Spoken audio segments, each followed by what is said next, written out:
ගෞරවනීය මහා සංඝරත්නය, ඒ වගේම මෙහෙණින් වහන්සේලා, ඒ වගේම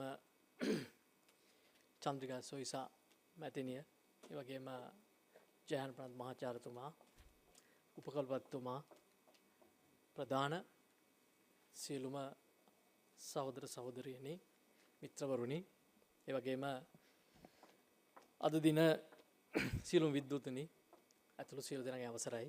මම හිතන්නේ අද දින ලෝක සාම දිනය වෙනුවෙන් චන්ද්‍රිකා සොයිසා මැතිණිය ඊටාම දැවැන්ත උත්සාහයක් අරගෙන තියෙනවා ලෝක සාමය පිළිබඳව පුංචි රටක් වෙච්ච අපි ගන්න දැවැන්ත උත්සාහයක් හැටියට මම මේ කටයුත්ත දකිනවා. විශේෂයෙන්ම අපි ලංකාව හැටියට අපිට මේ වෙනුවෙන් හඬක් නගන්න වෙන්නේ විශාල ජාවාරම්කාර ජාලයක්, ව්‍යාපාරික ජාලයක් මේවත් එක්ක තමයි අපිට සාමය වෙනුවෙන් රටක් විදියට හඬක් නගන්න උත්සාහ කරන්න වෙන්නේ. මොකද ලෝකේ ජාත්‍යන්තර ජාවාරම් කැටගරයිස් කරද්දී තුන්වෙනි තැනට තමයි තියෙන්නේ ආයුධ ජාවාරම. ඉතින් මේ ලෝකේ තුන්වෙනි තැනට තියෙන ජාවාරමේ ප්‍රතිඵලයක් හැටියට තමයි සාමය ලෝකේ කඩ වෙලා යන්නේ. අපි වගේ රටවල් වලට සාමය නැති වෙලා යන්නේ. මම ඊටාම කෙටියෙන් විනාඩි කිහිපයක් මම කතා කරන්නේ. විශේෂයෙන්ම අදහස් කිහිපයක් විවිධ අදහස් තියන අය මේ අතරත් විද්වතුන් අතරත් ඉන්නවා. ඒ වගේම අපිට රටක් හැටියට ශ්‍රී ලංකාව හැටියට අපිට සාමය කඩ වෙලා මම විශ්වාස කරන විදිහට දැනට අවුරුදු 500ක් විතර මෑත ඉතිහාසය ගත්තාම අවුරුදු 500ක් විතර වෙනවා අපිට සාමය කඩ වෙලා. මොකද පෘතුගීසි, ලන්දේසි, ඉංග්‍රීසි මේ තුනම ගත්තාම අද වෙන විට අවුරුදු 500ක් මේ රට පාලනය කරලා තියෙනවා. මුලින්ම ආයුධත් එක්ක ඇවිල්ලා මේ රට යටත් කරගන්න උත්සාහ කරා. ඊට පස්සේ මුළු රටම යටත් කරගන්න බැරි වුණා.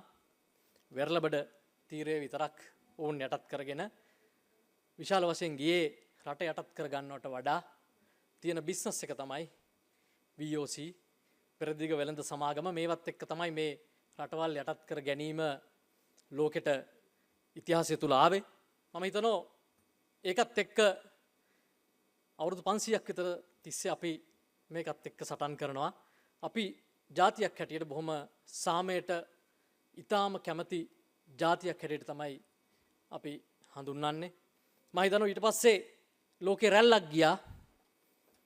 සමාජවාදය, සමානාත්මතාවය 1947 වගේ වෙනකොට අර අපේ රටේ තිවිච්ච ධර්මපාලතුමා, වලිසිංහ හලිස්චන්ද්‍ර මැතිතුමන්ලා වගේ අය දේශීයත්වය ඉස්මතු කරගෙන ඒක මේ අපේ රටේ විතරක් ඒ කාලවකවානුව සිද්ධ වෙච්ච දෙයක් නෙවෙයි. ලෝකේ රැල්ලක් ගියා ස්වාධීන රාජ්‍යයන් සියල්ල තමන්ගේ සම්ප්‍රදායන් සංස්කෘතීන් ආරක්ෂා කරගෙන ස්වාධීනව නැගී සිටිය යුතුයි කියන රැල්ලක් මතයක් ගියා. ඒකත් එක්ක තමයි ලෝකේ තවත් මතයක් ගියා මේ ස්වාධීනව සංස්කෘතීන් සම්ප්‍රදායන් එක්ක රටවල් වල නැගී සිටින්න බැරිවීම තමයි සාමය කඩ වෙන්න ප්‍රධාන හේතුව කියලා මතවාදයක් ගියා. මේකත් එක්ක විශාල රැල්ලක් රටේ යනකොට අපිව යටත් කරගෙන හිටපු විදේශීය ජාතීන් අපිට දේශපාලනික වශයෙන් නිදහස දුන්නා. ඉන්දියාවට නිදහස දුන්නා. ඊට පස්සේ 48 අපිට නිදහස දුන්නා. මේ වගේ නිදහස දීලා දේශපාලනික වශයෙන් විතරයි මම මේ විශේෂණ පදේ පාවිච්චි කරනවා. හැබැයි අදටත් දේශපාලනික වශයෙන් නිදහස දුන්නට අදටත් KFC බෝඩ් එකට, මැක්ඩොනල්ඩ් බෝඩ් එකට, කොකාකෝලා බෝඩ් එකට එදා ඔවුන් හැඳින්වුවේ හිරි නොබසින අධිරාජ්‍ය හැටියට තමයි ඔවුන් හැඳින්වුවේ බ්‍රිතාන්‍යය.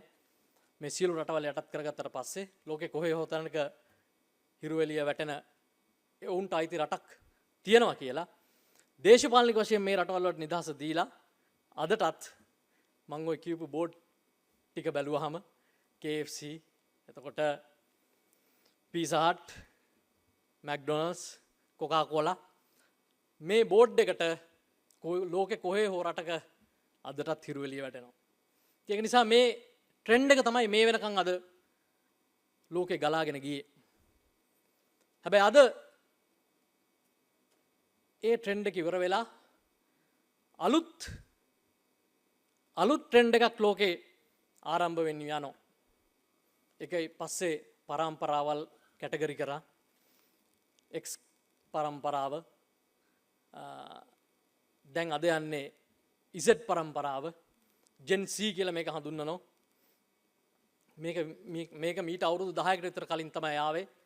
Facebook, ඒ වගේම Instagram, Twitter, TikTok නම් චයිනා.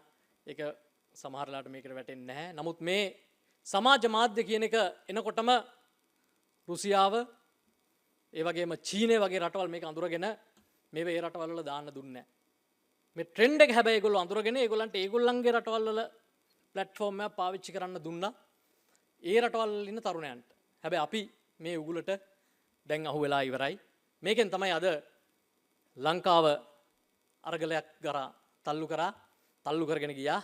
යන්තම් නූලෙන් අපිට විශාල විනාශයක් වෙන්න නැතුව යම් ආකාරයකට අපිට එකෙන් බේරෙන්න පුළුවන් වුණා කිව්වොත් ඒක නිවැරදි. ඊට පස්සේ ඉන්දුනීසියාව ඉවරයි. ඊට පස්සේ දැන් නේපාලය ඉවරයි. මේ වගේ මාලදිවයින සංචිතය සම්පූර්ණයෙන්ම සෑහෙන්න අඩු තැනකට අද වැටලා තියෙනවා. ඒකේ ටුවරිසම් නිසා පොඩ්ඩක් ඇදගෙන යනවා. ඒක නිසා මේ ආසියාතික රටවල් සම්පූර්ණයෙන්ම එක්තරා කුමන්ත්‍රණයට අහු වෙලා අද ගමන් කරමින් තියෙනවා. ඉතින් මේකේ තමයි ලෝක සාමය නැතිවීමේ සාධක. ඉතින් අපිට මේවා කතා කරන්න සිද්ධ වෙනවා අකමැත්තෙන් වුණත් ලෝක සාමය ගැන කතා කරද්දී.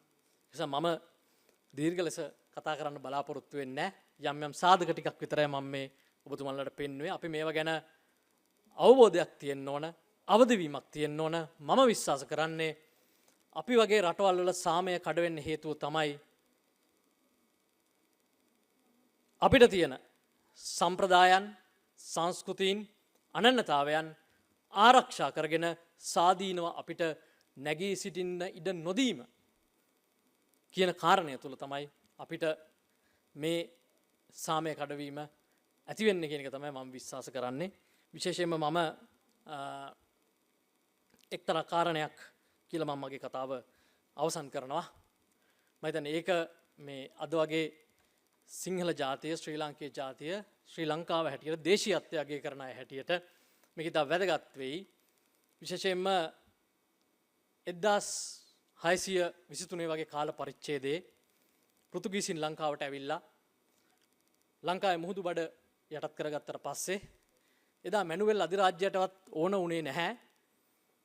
ලංකාව සම්පූර්ණයෙන්ම යුදමය තත්යකට අදගෙන යන්න හේතුව ඔවුන්ට ඕනුනේ මේකේ තියෙන මුතු මැණික් ඇද්දල ඇත්තු ටික බිස්නස් කරලා ඔවුන්ගේ ආර්ථිකය ශක්තිමත් කර ගැනීම තමයි. නමුත් එදා මේකේ හිටපු ආණ්ඩුකාරය ජෙනරල් වරයාට දැඩි අවශ්‍යතාවයක් තුන මුළු රටම යටත් කරගන්න කොන්ස්ටන්තීනු දසා කියන ජෙනරල් වරයා ඔහු දවන්ත යුද්ධයකට සැරසුණා. කන්ද උඩට සම්පූර්ණයෙන්ම ආක්‍රමණය කළා. ඒකට රජුරු හිටියේ සෙනරත් රජතුමා, විමල ධර්මසූරිය රජුරුවන්ගේ සහෝදරයා. සෙනරත් රජතුමාත් එක්ක දවන්ත යුද්ධයකට ගියා. මේ යුද්ධෙන් පෘතුගීසින් අන්ත පරාජයකට පත් වෙනවා. කොන්ස්ටන්තීනු දසා කියන ජනරල් වරයා මරමුවට පත් වෙනවා. 5000ක විතර පෘතුගීස් සේනාව විනාශ වෙනවා. මේක මෙහෙවන්නේ සම්පූර්ණයෙන්ම සෙනරත් රජුරුවන්ගේ පුතා මහා ස්ථාන කුමාරයා තමයි මේක මෙහෙවන්නේ.